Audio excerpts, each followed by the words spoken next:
नमस्कार. आज आपण गुरु शिष्य परंपरेतील एका म्हणायला गेलं तर टोकाच्या भक्तीची गोष्ट पाहणार आहोत. हो, गुरु मच्छिंद्रनाथ आणि त्यांचे शिष्य गोरक्षनाथ यांच्याबद्दल. अगदी त्यांच्या आयुष्यातला एक प्रसंग आहे जो आपल्याला श्रद्धेची पराकोटी आणि त्यातली म्हणजे जी गुंतागुंत आहे ती समजून घ्यायला मदत करेल. बरोबर.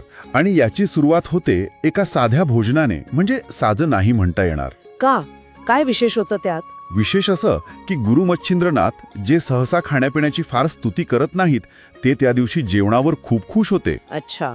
आणि विशेषतः भाजणीचे वडे, माहितीये ना, खमंग तळलेला पदार्थ, ते त्यांना फारच आवडले. म्हणजे खूपच आवडले असणार.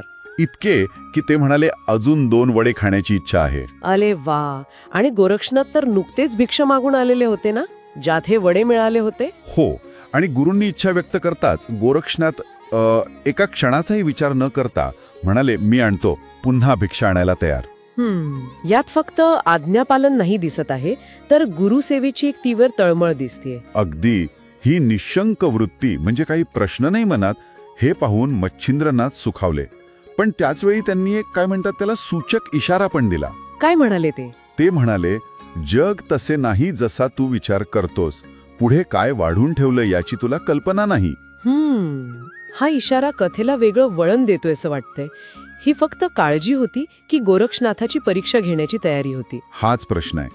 बरं, मग गोरक्षनाथ पुन्हा त्याच घरी गेले जिथून आधी भिक्षा म्हणजे ते वडे मिळाले होते. ओके. तिथली स्त्री इरावती नावाच्या त्या परत आलेल्या गोरक्षनाथांना पाहून जरा आश्चर्यचकित झाली, थोडी नाराज पण झाली असावी. साहजिक आहे.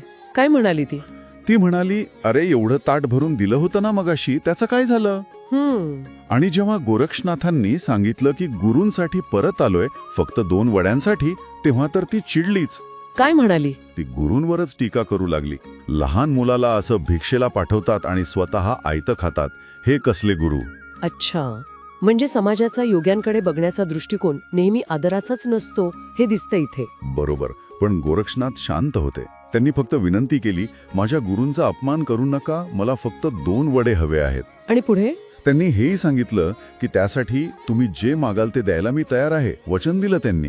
अरे, हा त्यांचा निग्रह आणि गुरुभक्ती दाखवतो. पण मग? आणि इथेच गोष्ट एका धक्कादायक वळणावर येते. ती स्त्री इरावती कदाचित सहजच किंवा त्यांची परीक्षा घेण्यासाठी, काय माहीत, ती म्हणाली. काय? ती म्हणाली, फक्त 2 वडे हवेत ना, मग दे तुझा डोळा काढून. काय डोळा? 2 वड्यांसाठी? अविश्वसनीय. हो, ही मागणीच म्हणजे काय विचार असेल यामागे? केवळ क्रूरता की श्रद्धेची कसोटी घ्यायची होती? आणि गोरक्षनाथांनी काय केलं? जे घडलं ते कल्पनेच्या पलीकडचं आहे. गोरक्षनाथ क्षणभरही थांबले नाहीत, विचार केला नाही. नाही. मी वचन दिलं होतं, तुम्हाला जे हवंय ते माझ्याकडे आहे, हे घ्या, असं म्हणून त्यांनी स्वतःचा डोळा काढला आणि तिच्या हातात दिला. अरे देवा, स्वतःचा डोळा गुरु आज्ञेसाठी किंवा दिलेल्या वचनासाठी.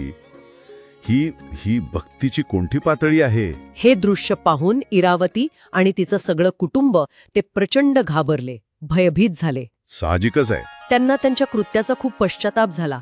बाळा, आमच्याकडून मोठं पातक घडलं, असं ते म्हणाले.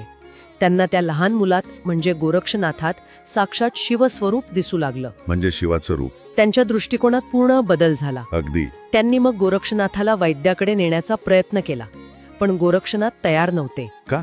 ते म्हणाले, माझे गुरु समर्थ आहेत, तेच माझा वैद्य, मला दुसऱ्या कुणाची गरज नाही.